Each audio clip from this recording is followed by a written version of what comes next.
the Archduke Franz Ferdinand decides, and mind you, this is the Archduke of Austria-Hungary. And I'm going to defend him a little bit here. He's not entirely opposed. He's one of the few, leaders of Austria that is not entirely opposed to Serbia having a little more sovereignty. He decides to go on a goodwill tour. He's going to go down to Serbia and shake hands with lots of people, meet them, be very diplomatic, see how things are going. And that's not going to be good for him because, unbeknownst to him, is a terrorist organization referred to as the Black Hand. Okay.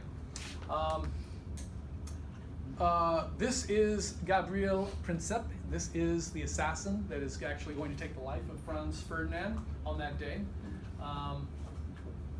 Interesting how this thing went down, because as Franz Ferdinand's motorcade is going down the street one day, one of these assassins actually tries to throw a bomb in the car, and it kind of bounces in the rumble seat and then lands in the street and it detonates. So for starters, these terrorists already suck. Okay, people do get injured. People do get injured. And Franz Ferdinand is angry. He shakes his fist out of the car. Is this the way you greet dignitaries, with bombs? Well, they take the injured to the hospital.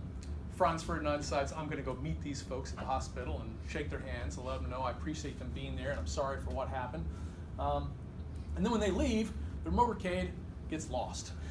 And they end up taking a wrong turn. They have to do a little U-turn. And when they do that, Princip is going to step up and shoot them. Now, he's not the first assassin that tried this. Another one had tried earlier, but hadn't reached the motorcade.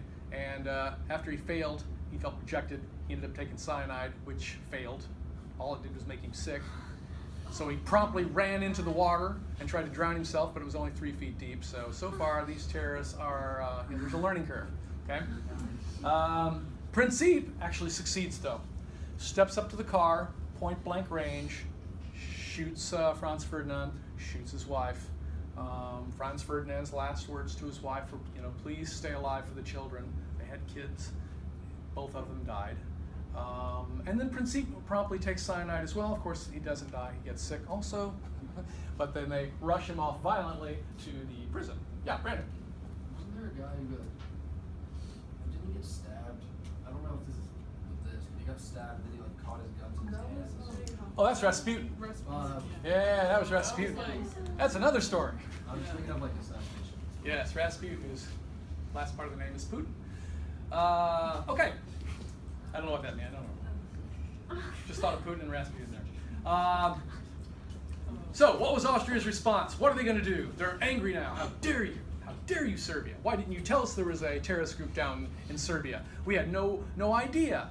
By the way, the Black Hand sometimes is referred to also as the Union of Death. So these are real clever names they have for themselves.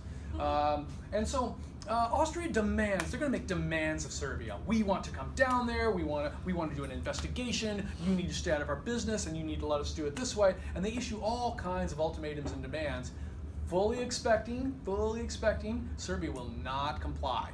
They're hoping Serbia will not comply because they're looking for a war. They want a war to happen. First, they've got to shore up a few things. One, a blank check policy out of Germany. Blank check, which is just that. They go to Germany, they go, listen, things could get ugly. We want to make sure you've got our back. We're really thinking that if Serbia doesn't comply, we're going to have to invade, and if so, we're worried about Russia too. And Germany's like, oh yeah, we got your back. Blank check, we're going to give you anything you need, okay? And so that's what that is. That's probably Germany's biggest mistake. You shouldn't just offer an ultimatum like that. I will do anything for you if anything happens, okay?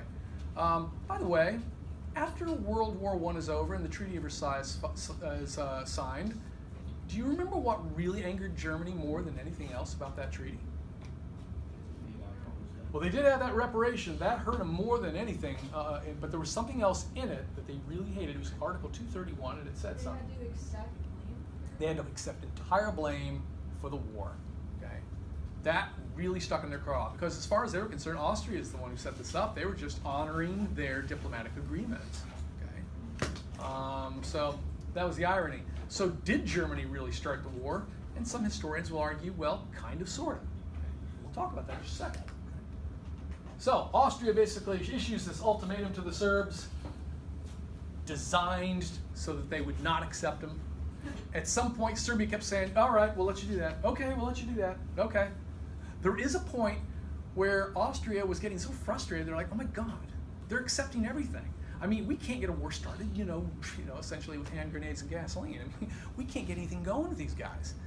But eventually Serbia does say, that's it. Enough. Now Austria's got it. Now they can go to war. Okay, they've got their excuse. Okay, and so in the summer of 1914, Austria-Hungary will declare war. Okay, on Serbia, and now it's on. And now a lot of countries are going to be pulled in. Okay, as a result of all these alliances. Russia notices that across the border in Austria-Hungary, they are mobilizing for war. Massive numbers of troops are starting to pull together, and this requires Russia to go ahead and start pulling its troops together too. Remember, Russia had been humiliated. They've been humiliated in the past. Humiliated when they went down to the Balkans and tried to get that warm water port. They'd also been embarrassed by another terrible event that happened to them, a war against Japan, which they got just totally defeated. Okay, so they're ready for this war. They're ready, and they're going to mobilize. The Tsar orders the mobilization of his military, but there are a couple reasons why he's doing this too. Not just this reason, but there's another reason. The Tsar, and it's not really in your notes, but maybe you remember me telling you this a little last year, the economy in Russia is so bad, and the Tsar is so unpopular that he really believes if he can start a war, nationalism, which is one of those long-term causes, will rear its head, and Russian people will get behind the effort and get behind him, and he'll be popular again. Because sometimes war does that. It unites a country, brings everybody together, and he's hoping that maybe this war will get that done. It's not going to. They will get involved in the war. Russia will not stay to see the end of this thing. Right? Kaiser begins to order full mobilization of its forces in Germany. Okay? Once they see what Russia's doing, they're like, get stuff together. Now, they're going to focus on, yes, the Schlieffen Plan, okay? The Schlieffen Plan, which many of you had your arrows going in the right direction, okay, on your map, which is good. The Schlieffen Plan is a problem. It's a good plan, it's a good strategy. It's actually going to give Germany a little bit of an edge to start this war off. It requires them, though, to initiate the war as a preemptive attack, okay? 2, they have to come through the door of Belgium, okay? That's part of the plan, too. But that's where historians sometimes argue that Germany kind of can take some of the blame for starting this war, because the Schlieffen Plan requires them to have a preemptive attack. Okay? And that's kind of important. Britain will take no action in this thing until Germany steps into Belgium on their way to France. When that happens, then it's on. Britain's involved in this as well. Now, it's a little bitty Belgium, and we'll talk about the war later, because we're going to finish with Cossacks, and then we're done with this. Okay, we'll go to that middle section and talk about the war itself. But going through Belgium is going to be a little dangerous, okay, for the Germans. All right. Now, not going to be easy to mobilize this many soldiers. Typically, for a war, it takes weeks and weeks and weeks. That's because usually you're maybe on horseback or you're marching by foot. Okay, long distance to get to the front line. No longer, now we have trains. It's still going to take a monumental effort because the militaries are much bigger, but trains are going to be the way to get it done, okay? And they're going to send all these folks to the front lines to fight. Germany will begin its Schlieffen Plan. They are concerned about a two-front war. If they invade over here into France, they have to be concerned about this right over here, Russia, okay? And so what they're going to do is they're going to talk to Austria-Hungary about getting their back. Hungarian forces will try to line up along this coast, this border here, and kind of deflect a Russian attack. Another part of Germany's Schlieffen Plan is that they really felt they would take the city of Paris in 41 days, and it could have almost happened. It did get close, okay, at one point. So Germany begins. In the east, Russia would be repelled by Austrian Hungarian forces. So I told you that right there, okay? And this is why it's an immediate cause of the war, okay? Because Germany mobilized first. It was inflexible. The plan is inflexible. There's usually, if you have a strategy, even today, the United States, should Korea attack, we have a plan, but it is conditional. There are things that could happen that might alter the plans should a war begin. During this war, the Schlieffen Plan was very rigid. If this happens, we're not going to wait and see what happens and then kind of, attack in a kind of a staged sort of way. The Schlieffen Plan is rigid. That's the way it's going to be. They're going to have a preemptive attack.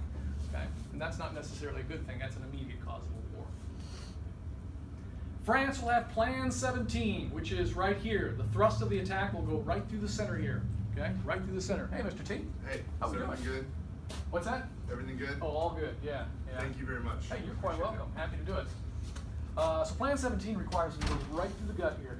Okay, this is going to be a problem because this is a good offensive effort, but it's going to end up with a prudent defense. Okay, and Germany's going to gain the advance as a result of this.